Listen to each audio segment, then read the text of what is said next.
కానీ ప్రచారం మాత్రం కాళేశ్వరం కూలిపోయింది. ఇవాళ ఒక్క మాట నేను తెలంగాణ రాష్ట్రంలో ఉన్న మా అన్నలు రైతన్నల్ని అడుగుతా ఉన్నా.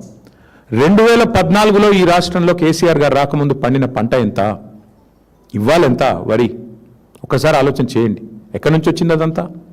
2014లో ఆనాడు సాగునీటి విస్తీర్ణం ఎంత, ఈరోజు ఎంత?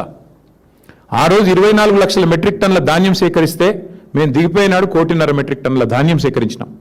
అట్లాగే ఆ రోజు సాగునీటి విస్తీర్ణం 1,31 లక్షల ఎకరాలుంటే 2023 నాటికి 2.2 కోట్ల ఎకరాలు చేరుకున్న మాట వాస్తవం కాదా? ఇది కాళేశ్వరం మహత్యం కాదా? అట్లాగే ఇంకా విచిత్రమైన విషయం, ఏ ప్రభుత్వం అయితే ఈ బ్యారేజ్ ఎందుకు పనికిరాదని చెప్తుందో అదే ప్రభుత్వం మరి ఈరోజు తుమ్మిడేటి నుంచి సుందిళ్లకు నీళ్ళు ఎత్తిపోస్తామని చెప్పి వాళ్ళే చెప్తా ఉన్నారంటే దీన్ని బట్టి అర్థం చేసుకోవచ్చు ఎన్ని రకాల ప్రచారాలు, ఎన్ని రకాల చిల్లర మాటలు. ఒకవైపేమో కూలిపోయిందంటారు, ఇంకోవైపేమో మల్లన్న సాగర్ నుంచి మూసీకి నీళ్లు తెస్తాం 20 TMCలు అని చెప్పి 10,000 కోట్లతోని వర్క్ ఇవాళ చేస్తూ ఉన్నారు. అందుకే గంధమల్ల విషయంలో కానీ, మల్లన్న సాగర్ నుంచి హైదరాబాద్ నీళ్లు తెచ్చే విషయంలో కానీ కాళేశ్వరం యొక్క గొప్పతనం ఈ పాటికే రేవంత్ రెడ్డికి అర్థం అయ్యే ఉంటుంది. మరి ఒక్కసారి దయచేసి ప్రజల్ని, రాష్ట్ర రైతాంగాన్ని కూడా నేను ఒక్కసారి ఆలోచించమని కోరుతా ఉన్నా. ఏం జరుగుతుంది మరి కాంగ్రెస్ వచ్చిన తర్వాత? సరే, మేము కట్టిన కాళేశ్వరంలో 100 కంపోనెంట్లలో ఒక కంపోనెంట్ అయిన బ్యారేజ్, ఆ బ్యారేజ్లో 85 పిల్లర్లు ఉంటే ఒక బ్యారేజ్లో 2 పిల్లర్లలో కొంత నష్టం జరిగి ఉండవచ్చు, కాదని నేను అంటలేను, జరిగి ఉండవచ్చు. మరి ఇవాళ కాంగ్రెస్ వచ్చినాక ఏం జరుగుతూ ఉంది?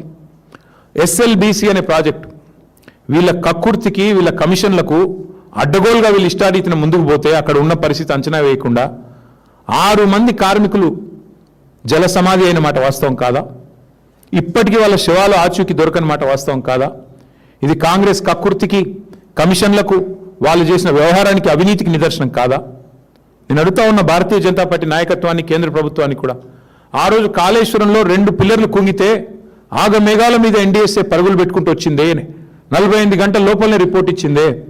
మరి ఇవాళ SLBC టన్నల్ కుప్పగూలితే ఎక్కడ సచ్చింది నీ NDSA అని అడుగుతున్న మోడీ గారిని. ఎక్కడ పోయింది నీ NDSA? వట్టెం పంప్ హౌస్ మునిగితే ఎక్కడ సచ్చింది మీ NDSA? ఎక్కడ ఉన్నారు NDSA వాళ్ళు, కేంద్ర ప్రభుత్వ పెద్దలు? మాకు కనబడ్డం లేదా? సుంకిశాల కూలిపోతే, రిటైనింగ్ వాళ్ళు కూలిపోయి 120 కోట్లు నష్టం జరిగితే ఎక్కడ సచ్చింది మీ NDSA? బతికుందా అని ఏ రకంగా వీళ్ళిద్దరిని అర్థం చేసుకోవాలి తెలంగాణ ప్రజలు? పెద్దవాగు కొట్టుకొని పోతే కాంగ్రెస్ వచ్చినాక జరిగినాయి ఇవన్నీ. ఇప్పుడు నేను చెప్పేది, సుంకిశాల రిటైనింగ్ వాల్ కూలిపోయింది, SLBC టనల్